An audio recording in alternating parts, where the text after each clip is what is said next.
during those after lunch lessons, when the teacher enters the classroom, they ask you to stand up and stretch a bit. Why? And sometimes you also realize that after sitting for a long day, your butts are paining. Yes, maybe are hurting, kind of. Why? Because of one principle of physics: action and reaction are always equal and opposite, which is the third law of Newton's laws of motion. Now, how does this work? When you're sitting on a chair, you're pressing your weight on the chair, and we have a downward force acting. So there is always a push upwards, which at the end of the day makes your butt hurt.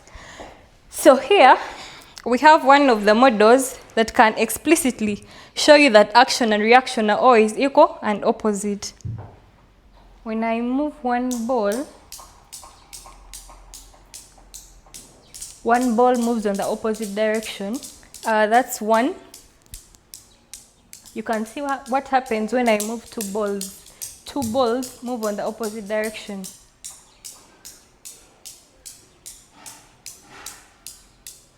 That's two. And then lastly, and when I move three balls move on the opposite direction.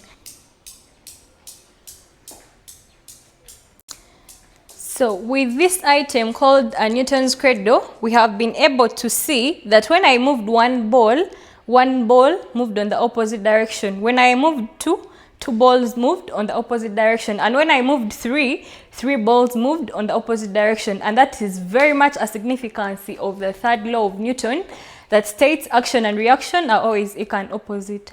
Thank you.